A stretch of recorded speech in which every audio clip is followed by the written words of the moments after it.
आज हम आपको महाशिवरात्रि के बारे में बताएंगे कि शिवरात्रि कब मनाते हैं, क्यों मनाते हैं, उसका महत्व, पूजा विधि के बारे में। महाशिवरात्रि हिंदू धर्म में भगवान शिव को समर्पित एक प्रमुख पर्व है, जिसे फाल्गुन मास की कृष्ण पक्ष की चतुर्दशी तिथि को मनाया जाता है।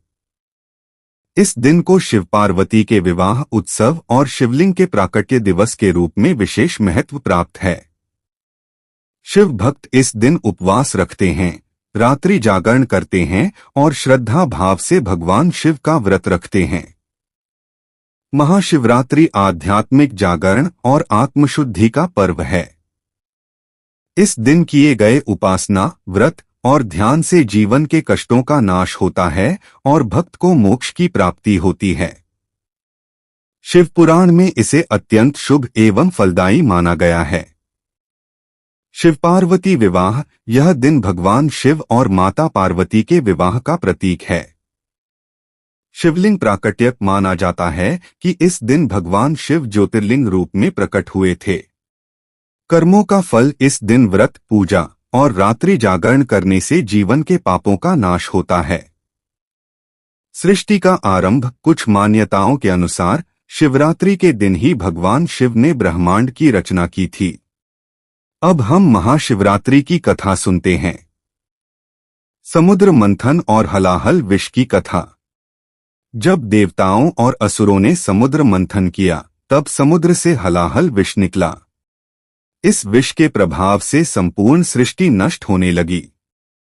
तब भगवान शिव ने संसार की रक्षा के लिए इस विष को अपने कंठ में धारण कर लिया, जिससे उनका कंठ नीला पड़ गया और वे नीलकंठ कहलाए। इस दिन को शिवरात्रि के रूप में मनाया जाता है। एक कथा और है शिव पार्वती विवाह कथा। माता पार्वती ने भगवान शिव को पति रूप में पाने के लिए कठोर तपस्या की। उनकी भक्ति और तपस्या से प्रसन्न होकर भगवान शिव ने उन्हें अपनी अर्धांगिनी स्वीकार किया और फाल्गुन मास की चतुर्दशी को उनका विवाह संपन्न हुआ। इस कारण इस दिन को विवाह महोत्सव के रूप में मनाया जाता है। अब तीसरी कथा है लिंगोद्भव कथा। एक बार ब्रह्मा और विष्णु में श्रेष्ठता को लेकर विवाद हुआ। तभी एक विशाल अग्निस्तंभ प्रकट हुआ, जिसका न आदि था और न अंत। ब्रह्मा और विष्णु ने इस स्तंभ का रहस्य जानने का प्रयास किया, लेकिन असफल रहे। तभी भगवान शिव इस अग्निस्तंभ से प्रकट हुए और बताया कि वे ही सृष्टि, पालन और संहार के परम कारण हैं। इस दिन को शिवलिंग प्राकट्य दिवस के रूप में मनाया जाता है। अब हम महाशिवरात्रि व्रत और पूजा विधि के बारे में बताते हैं।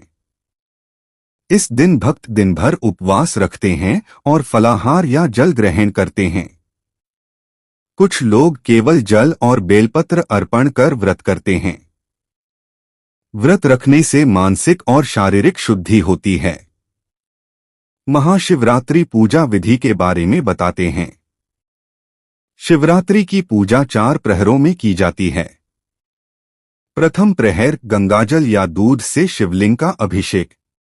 द्वितीय प्रहर दही से अभिषेक। तृतीय प्रहर घी से अभिषेक। चतुर्थ प्रहर शहद या गन्ने के रस से अभिषेक। इस व्रत में पूजा सामग्री का लगती है, चलिए बताते हैं। गंगाजल, दूध, दही, घी, शहद, गन्ने का रस। बेलपत्र, धतूरा, आक, चंदन। भस्म, अक्षत, फूल, दीपक, धूप बत्ती। पंचामृत, दूध, दही, घी, शहद और गंगाजल का मिश्रण। अब हम आपको मंत्र जाप और आरती के बारे में बताते हैं। नमः शिवाय का जाप करें। महामृत्युंजय मंत्र का पाठ करें। रात्रि जागरण कर शिव की कथा और भजन गाएं। महाशिवरात्रि उत्सव और परंपराएं के बारे में बताते हैं, जिसमें श्रद्धालु गंगाजल लाकर शिवलिंग का अभिषेक करते हैं। भगवान शिव की बारात निकाली जाती है, जिसमें शिव भक्त झूमते नाचते हैं। कई स्थानों पर नाटकीय रूप से शिव विवाह का आयोजन किया जाता है। महाशिवरात्रि से जुड़े प्रमुख तीर्थ स्थल है काशी विश्वनाथ, वाराणसी उत्तर प्रदेश, सोमनाथ ज्योतिर्लिंग गुजरात, महाकालेश्वर उज्जैन मध्य प्रदेश, केदारनाथ उत्तराखंड, त्र्यंबकेश्वर महाराष्ट्र। महाशिवरात्रि का आध्यात्मिक संदेश है कि हमें सत्कर्म, आत्मसंयम और भक्ति का संदेश देती है। भगवान शिव का व्रत और पूजा करने से मनुष्य अपने भीतर की नकारात्मकता को त्याग कर ज्ञान, शांति और मोक्ष की ओर अग्रसर होता है। यह पर्व हमें यह सिखाता है कि त्याग, सच्ची भक्ति और सादगी से जीवन में उच्चतम सफलता प्राप्त की जा सकती है। महाशिवरात्रि केवल एक धार्मिक पर्व नहीं, बल्कि एक आध्यात्मिक यात्रा है, जिसमें व्यक्ति आत्मा की शुद्धि, परमात्मा से एकत्व और भक्ति की गहराई को अनुभव करता है। इस दिन भगवान शिव की उपासना करने से जीवन में सुख, शांति और समृद्धि आती है। तो आओ सब मिलकर बोलो नमः शिवाय।